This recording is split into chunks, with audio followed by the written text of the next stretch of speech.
Okay, first of all, my wife is thinking, what the heck is he going to talk about?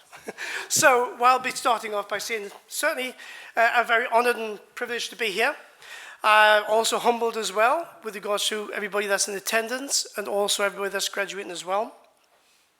So, the one thing I must say is the realization of this PhD was probably the final bit of getting into the lift earlier on today, when I had the outfit on, got the lift, going up, see the mirror, and went, it's really happening.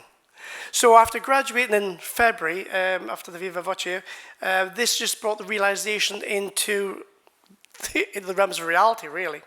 So that is a great sense of feeling. So first of all, I've got to thank you and give the utmost gratitude to the SSBR and my esteemed learned associate, university associate over here, Dean Dr. Harrison, for everything that is done as well, and also the guidance and support that's come through. Thank you, Fredo. Thank you very much for that. Dr. Mullen, always giving the information out, supporting students along the way, friendly, open, and was just always terrific. And of course, my supervisor, who's unfortunately not here because he's in Singapore. That's probably just to avoid me, perhaps. So that is Dr. Lowe. And he was very supportive during the whole journey itself. And of course, to my whole family, who I'll be pointing out in a minute, who are in front of me. So, this entire journey, that'll be coming up in a moment. This entire journey itself, one little term that I can use here for that is the good, the bad, and the ugly.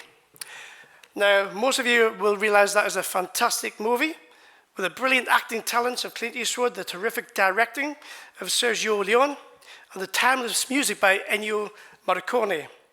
Now, this whole title is very much like this overall PhD journey. Why, you may ask, why? Well, first of all, you look at the good that's in this whole journey.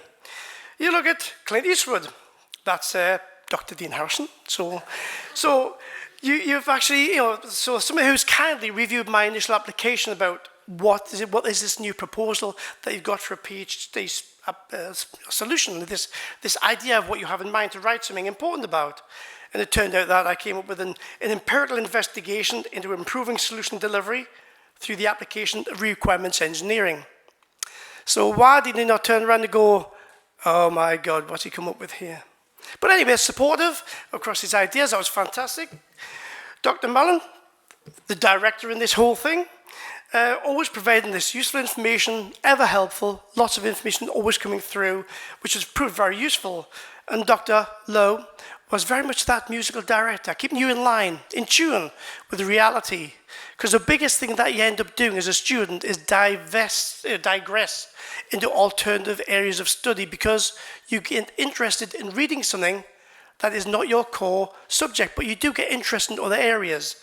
But you can be taken off into a tangent way off your focal point. So then you've got the family. So this is where I get everybody to wave, my immediate family down here. And because my daughter's videoing this, there's my parents who will be on the end of the video there as well, my brother-in-law, sister-in-law, so thank you all support. So my wife is going to kill me later on for getting to do that, So thank you for all your support throughout this time, and it is very important to get support from your wider family because you have a lot of time and effort spent doing this. So that's the good. Now you got the bad. What's the bad? Well, the bad is, as a student, you're looking, you're researching. You get that feeling of uncertainty and self-doubt at certain stages throughout that journey. So as you go through, you think, can I do this? Can I do that? Am I doing the right subject? Then you get that case of writer's block. You get there, 10 o'clock at night, you don't know what you're doing. You think, how do I take it from here? What am I doing? Why am I doing this? And then you sleep on it, you get up next morning at 5 o'clock or earlier, whenever your mind is set to carry on, and you get this refreshed vigor in what you're doing. So then you actually carry on with your journey the next day, and that's never giving up. So then we've got this ugly. What's the ugly part of all this educational process? Right, so my wife probably argued that the ugly bit could be actually me, so that could be me. So the ugly bits in this whole journey could be that certainly you get people that tell you, well, why are you doing this? Do you want to really do that? It's going to take a lot of time and effort. Are you really serious about it? Well, why do you want to do it in the first place? Is it right for you? Well, you don't want to be bothered about what other people think. You want to do something because you want to do it. It's a target, a name in life. And like you said about achievements, you want to get there. You want to do something, make a change, make a difference. So the other thing as well is, when you read all that, everybody's going to look about PhDs and other degrees. They'll look at research. And I found when I researched in the background, I said, PhD, don't do it. It's a nightmare. You leave it after a year. Well, the thing that tells me is the person who's deciding it's wrong, it's not the right path to take, it's not going to work out. It's because they have not picked the right subject that they're passionate about, they're mad about, or you simply got to be mad in the first place, perhaps. But you've got to be crazy about a subject and love it and want to live with it for a good 3, 4, 5 years. And I'm that type of person. I just loved the subject I was dealing with, and it gave me something I want to answer and address and put new information in the world of technology, in the world of academia. By the way, does anybody here fancy doing a PhD later? You do it. You won't regret it. And I will say with SSBR, because I was, again, looking at lots of universities and even started and looked at different things. And the one thing I did, there's a few things I got from SSBR. One was the personal attention. You are a person. You're not just a number. You're not just a generating revenue stream person. You're actually a real person that they're seriously interested in. They're interested in what you've got to tell them and in what you want to tell the world. And you get the good encouragement, so go for it. Just go for it. I love the flexibility on starting, because everybody has got a different approach in what they want to do, in what their lifespan is, with their targets, their achievements. It does help having supportive family around you, because they're with you along the journey. That's the good, the bad, the highs, the lows.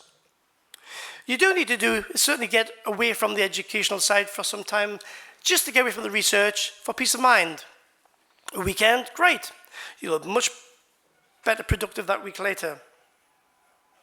Enjoy the journey. Enjoy it, you'll love it. I'm quite sure about that, because it's gone very quickly before you know it. And then remember that the one thing about anything that you think about doing, whatever it may be, just do it. Aim for something, unless you're a mass murderer, don't do it. But if you're interested in doing something, go for it, enjoy it, love the time that you're doing it, because bottom line with all this is we're actually a long time dead, aren't we? So make the most while you're alive. And congratulations to everybody here and all the support from everybody in the background as well. And my final closure, you'll be pleased to know, is thank you and congratulations to everybody, what they've achieved now and what they'll achieve in the future. Thank you very much. Thank you.